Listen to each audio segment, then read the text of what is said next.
Por que Noé amaldiçoou Canaã em vez de Ham? A história de Noé e o grande dilúvio é uma das narrativas mais duradouras na Bíblia, repleta de lições sobre fé, obediência e justiça divina. No cerne dessa história está um episódio curioso e frequentemente mal compreendido, envolvendo o filho de Noé, Ham, e a maldição que se seguiu. Para entender, precisamos explorar como ideias de certo e errado, relações familiares e os costumes dos tempos antigos estão entrelaçados nessas histórias da Bíblia. Antes do dilúvio, o mundo era um lugar muito diferente. Noé e sua família viveram em uma época em que as pessoas eram más umas com as outras. A Bíblia diz: "O Senhor viu como era grande a maldade do ser humano na terra, e como toda inclinação dos pensamentos de seu coração era sempre e somente para o mal." Gênesis 6, versículo 5. Mas Noé era diferente. Ele era um homem bom que tentava fazer as coisas certas diante de Deus e dos homens. A Bíblia nos diz: Deus ficou descontente com o estado do mundo, então decidiu enviar um grande dilúvio, mas viu que Noé era bom. Então quis salvar Noé e sua família. Deus contou a Noé sobre seu plano e deu a ele instruções especiais. Ele disse a Noé para construir um grande barco chamado Arca. Essa arca deveria ser muito grande e forte, destinada a transportar Noé, sua esposa, seus 3 filhos, Sem, Cam e Jafé, suas esposas, e 2 de cada tipo de animal, para que ficassem a salvo do dilúvio. Noé ouviu a Deus e começou a construir a arca, mesmo que fosse uma tarefa enorme e as pessoas provavelmente achassem estranho. A Bíblia diz: Noé fez tudo exatamente como Deus ordenou. Gênesis 6, 22. Isso mostra que Noé confiava em Deus e estava disposto a fazer o que Deus pediu, mesmo quando era difícil. Finalmente, depois de muito tempo, a chuva parou e a água começou a baixar. Quando a terra finalmente secou, Deus disse a Noé para sair da arca com sua família e todos os animais. Eles deveriam sair e encher a terra de vida novamente. Como sinal de sua promessa de nunca mais inundar toda a terra, Deus colocou um arco-íris no céu. Noé e sua família foram agradecidos e construíram um altar para agradecer a Deus. Deus abençoou Noé e seu filho, dizendo: "Sede fecundos, multiplicai-vos e enchei a terra." Gênesis 9, 1. Após a devastação causada pelo dilúvio, Deus abençoou Noé e seus filhos, dizendo a eles: "Sede fecundos, multiplicai-vos e enchei a terra." Gênesis 9, versículo 1. Sob a bênção de Deus, os homens e suas esposas começaram a agir da maneira que foi descrita. Noé e seus filhos. Gênesis 9, versículos 18 e 19. Os filhos de Noé que saíram da arca foram Sem, Cam e Jafé. Cam se tornaria o pai de Canaã. Esses são os 3 filhos de Noé, e a partir deles, toda a terra foi povoada e espalhada com habitantes. Esses 3 filhos de Noé foram os progenitores das nações que conhecemos hoje. Em Gênesis 10 é mostrada uma tabela de países, e nela estão listados os descendentes desses 3 filhos. A Bíblia descreve um evento trágico na vida de Noé que ocorreu em algum momento e envolveu todos os 3 filhos de Noé. Canaã, o neto de Noé, é supostamente amaldiçoado como resultado do que aconteceu naquele desastre. Tudo começou quando Noé plantou uma vinha e usou as uvas para fazer vinho. Ele bebeu o vinho, ficou bêbado e vergonhosamente ficou nu em sua tenda. Gênesis 9, versículos 20 e 21. Noé começou a plantar e cultivar o solo, e plantou uma vinha. Ele bebeu um pouco do vinho e ficou bêbado, e ficou descoberto e exposto dentro da tenda. A Bíblia faz sua primeira referência à embriaguez com este trecho. Algumas pessoas acreditam que só após o dilúvio, os humanos produziram ou foram capazes de fazer bebidas que os deixassem bêbados. As pessoas se tornam mais imprudentes quando bebem álcool, porque isso esmaga seu autocontrole, sabedoria, equilíbrio e julgamento. Gênesis 9, versículos 22 e 23. Cam, pai de Canaã, viu acidentalmente a nudez de seu pai, e para a vergonha de seu pai, contou a seus 2 irmãos lá fora. Então, Sem e Jafé pegaram uma capa e colocaram nos ombros de ambos, e andaram para trás e cobriram a nudez de seu pai.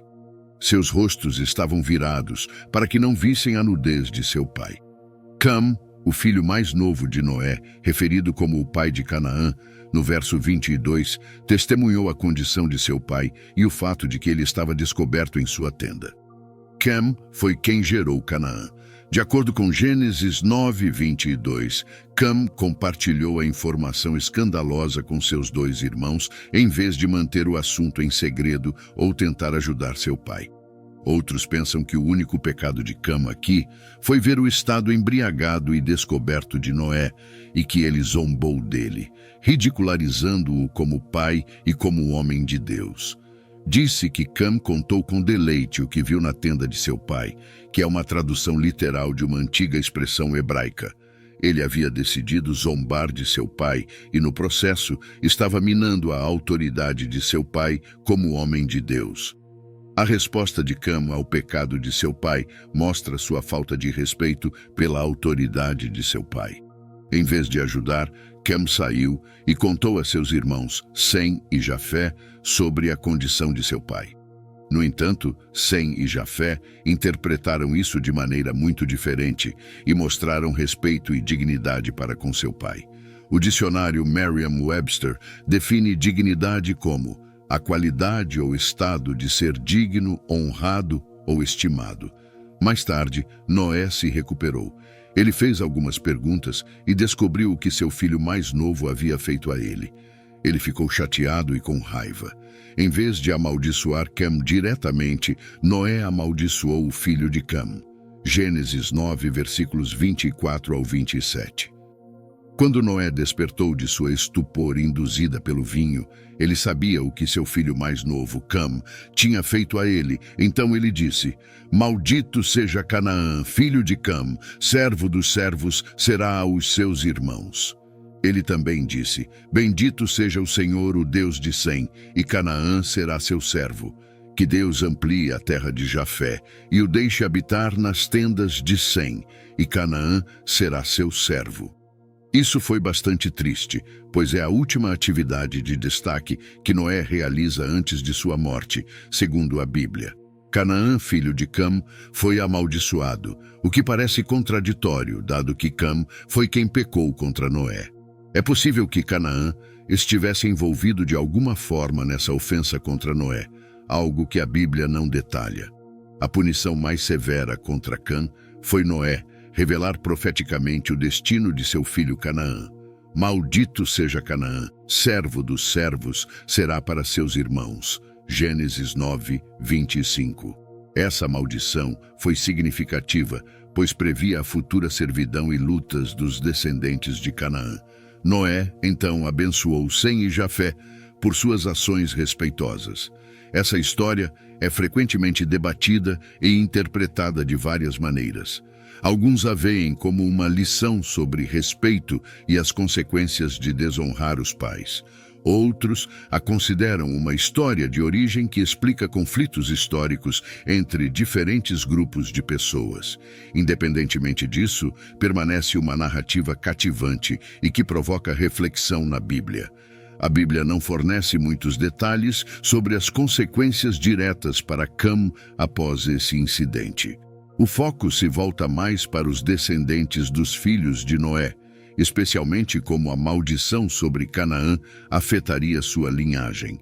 Canaã torna-se o ancestral dos cananeus, um grupo de pessoas que, em narrativas bíblicas posteriores, muitas vezes se encontram em conflito com os israelitas, descendentes de Sem. A narrativa serve como base para entender alguns dos conflitos históricos e culturais posteriores descritos na Bíblia.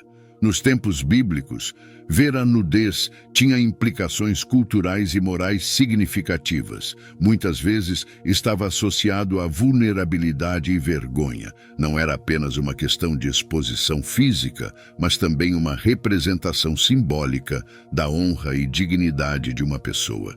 Esse contexto é crucial para entender a gravidade do que transcorreu entre Noé e Cam. Na Bíblia, a expressão descobrir a nudez implica ação sensual. Levítico 18, versículos 7 ao 9.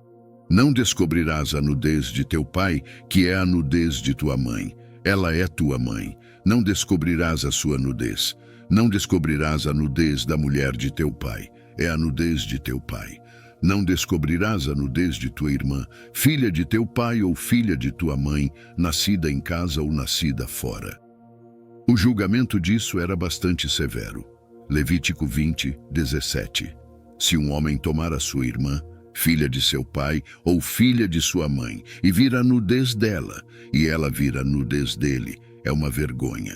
Eles serão exterminados diante dos olhos do povo deles. Ele descobriu a nudez de sua irmã. Levará sobre si a consequência da sua iniquidade. No entanto, mesmo que Cam não tenha se envolvido em qualquer relação sensual com seu pai, ainda foi impróprio ele contar a seus dois irmãos sobre o estado de seu pai. Isso foi um ato inadequado em si mesmo. Cam acabara de humilhar publicamente um ser humano, e este não era qualquer ser humano. Essa pessoa era seu pai. Cam é o filho de Noé, o homem mais justo de sua época. Como é possível que o melhor homem do mundo pudesse ter um filho tão horrível? Temos uma lição aqui. Os pais têm o potencial de ter um impacto significativo e, em muitos casos, têm um impacto significativo sobre os filhos que criam, mas nem sempre. Quase todo adulto que lê este comentário provavelmente conhece pessoas decentes que criaram filhos cujas crenças são diametralmente opostas às de seus próprios pais. Existem pais excelentes, bons e gentis, que têm filhos terríveis, e existem pais horríveis, que têm filhos excepcionalmente gentis e íntegros.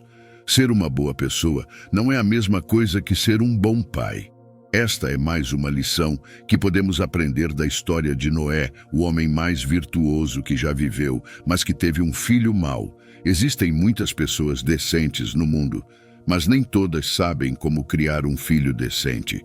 Muitos pais no mundo de hoje, incluindo alguns dos mais bem-educados, acreditam que o amor é tudo o que é necessário para criar um filho saudável e bem-sucedido.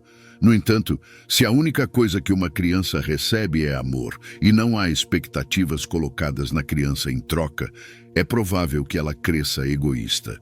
A Bíblia é um livro realmente verdadeiro em todos os aspectos. Portanto, cada família discutida no livro de Gênesis é um exemplo do que chamaríamos de disfuncional na sociedade de hoje. Este é o presente que a Bíblia dá a cada pessoa no mundo que luta com parentes disfuncionais. Na próxima vez que você se sentir culpado por um de seus filhos, reconheça que o homem mais justo do mundo teve um filho falho. 2 vezes mais naquela bênção, Noé declarou que Canaã seria escravizado a Sem e Jafé, maldições na Bíblia. Maldições são carregadas com poder sobrenatural. Para o observador casual, a vida humana parece ser uma mistura caótica de luz e sombra que não segue nenhum padrão tangível e não é governada por leis claras. No entanto, há elementos dos quais a maioria esmagadora das pessoas não está ciente. A palavra de Deus deixa abundantemente claro que as forças de maldições e bênçãos estão em jogo. Assim, maldições e bênçãos são palavras carregadas com poder sobrenatural, talvez o poder de Deus, talvez o poder do diabo. São palavras que invadem vidas e, em grande parte, determinam seus destinos. A maioria das pessoas se surpreende ao descobrir que a Bíblia contém vários exemplos de maldições. Dado que a palavra maldição aparece quase 200 vezes, fica claro que este é um assunto importante para investigarmos. A palavra de Deus começa com o Deus Todo-Poderoso pronunciando muitas maldições. Não chegamos a 3 capítulos em Gênesis antes de vermos a maldição do Deus Todo-Poderoso. A primeira maldição na Bíblia foi a da serpente. Não há maldição sem uma causa. A maneira como bênçãos e maldições funcionam não é aleatória ou difícil de prever. Pelo contrário, Ambas operam de acordo com leis eternas e imutáveis. É novamente a Bíblia que devemos recorrer para uma compreensão correta dessas leis. Em Provérbios 26:2, Salomão mostra esse princípio sobre maldições. Provérbios 26, versículo 2. Como o pardal no seu vaguear, como a andorinha no seu voar, assim a maldição sem causa não virá. Às vezes, as maldições podem vir de gerações anteriores. Dois elementos cruciais são comuns tanto às bênçãos quanto às maldições. Primeiro, o efeito delas raramente se limita ao indivíduo e pode se desdobrar para famílias, tribos, sociedades ou nações inteiras. Vemos algo semelhante na história de Caim. Segundo, uma vez promulgadas, persistem de uma geração para a próxima até que algo aconteça para cancelar seus efeitos. Muitas bênçãos e maldições mencionadas na palavra de Deus em conexão com os patriarcas continuaram a operar por quase 4.000 anos e estão em vigor hoje. Essa segunda característica de bênçãos e maldições tem implicações práticas significativas. A geração amaldiçoada pode ser confrontada com situações recorrentes ou padrões de comportamento que não podem ser explicados exclusivamente em termos do que aconteceu em suas vidas ou experiências pessoais. A causa raiz pode remontar a muito tempo, mesmo milhares de anos. A Bíblia menciona maldições geracionais em vários lugares. O reino invisível. As forças que determinam a história se dividem em duas categorias, visível e invisível, e a história é moldada pela interação desses dois reinos.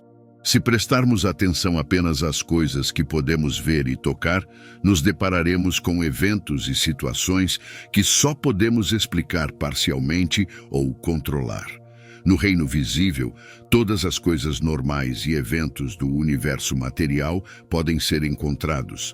Mesmo que os eventos muitas vezes não sigam o curso que gostaríamos, nos sentimos confortáveis neste reino. A consciência de muitas pessoas não se estende além de seu entorno imediato. No entanto, a Bíblia abre as portas para outro reino invisível, que não é material, mas espiritual. Forças continuamente e decisivamente influenciam eventos no reino visível, no reino sobrenatural. Em 2 Coríntios 4, versículos 17 e 18, ele descreve esses dois reinos da seguinte maneira: pois a nossa leve e momentânea tribulação produz para nós um peso eterno de glória muito excelente. Não atentando nós nas coisas que se veem, mas nas que se não veem, porque as que se veem são temporais e as que se não veem são eternas. No que diz respeito ao reino visível, todas as coisas que fazem parte dele são transitórias e impermanentes. Somente no domínio invisível podemos encontrar a verdadeira e duradoura realidade. Neste contexto, também observamos as forças que eventualmente moldarão nosso destino, mesmo no reino visível. Paulo deixa claro que o sucesso na vida depende da capacidade de compreender e se relacionar com o que é invisível e espiritual. Tanto bênçãos quanto maldições pertencem ao domínio invisível. Elas são portadoras de um poder espiritual sobrenatural. Bênçãos produzem resultados excelentes e benéficos, enquanto maldições têm efeitos ruins e prejudiciais. Ambas são temas centrais das Escrituras.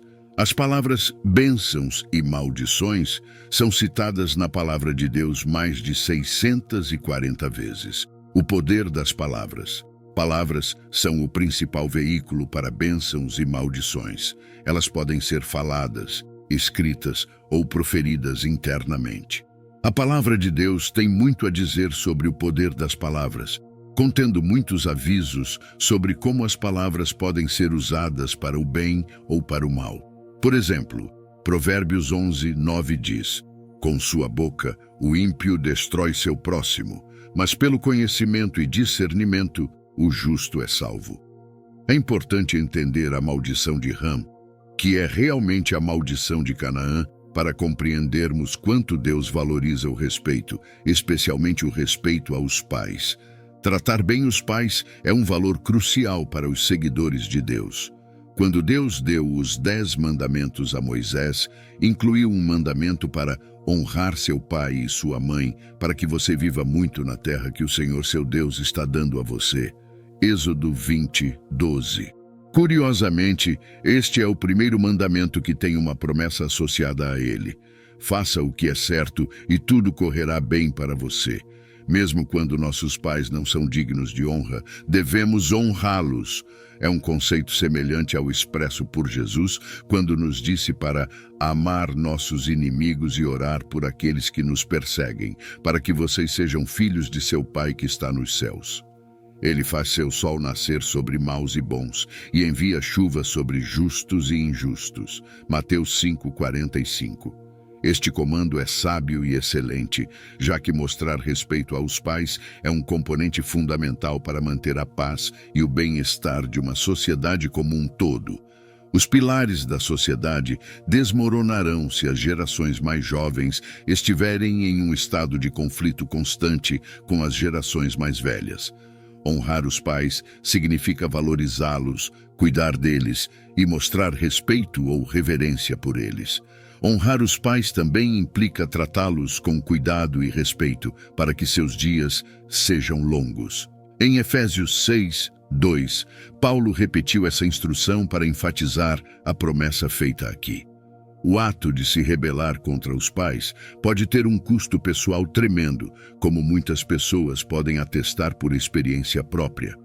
Como tratamos as pessoas importa. Somos ordenados a amar os outros e a mostrar honra e cuidado sempre. Também é importante entender que o pecado tem consequências, não apenas para nós mesmos, mas também para os outros em nosso mundo. As ações de Ham machucaram seu pai e foram claramente comportamento incorreto. A resposta de Noé foi amaldiçoar o filho de Ham e provavelmente as futuras gerações no processo. Hoje, podemos ser gratos porque Jesus purifica aqueles que creem e o seguem. Os pecados de nossos ancestrais não nos seguem mais. Todos nós, sejamos descendentes de Sem, Jafé, Ham, somos bem-vindos à mesa de Deus. Todos nós que acreditamos em Jesus têm o direito de ser chamados filhos de Deus e compartilhar da salvação eterna. João 1:12. A maldição se foi, graças a Deus. As ações de Ham podem ser interpretadas como desrespeito severo a Noé. Ao não cobrir seu pai e até mesmo divulgar isso, Ham desrespeitou a dignidade e a honra de Noé. Em contraste, a resposta de Sem e Jafé foi cheia de respeito e cuidado. Eles não apenas evitaram olhar, mas também tomaram medidas para cobri-lo, preservando sua dignidade. Essa história reflete os valores e normas sociais da época. A resposta respeitosa de Sem e Jafé contrasta fortemente com o comportamento desrespeitoso de Ham, destacando temas de honra, respeito e dinâmicas familiares na narrativa bíblica.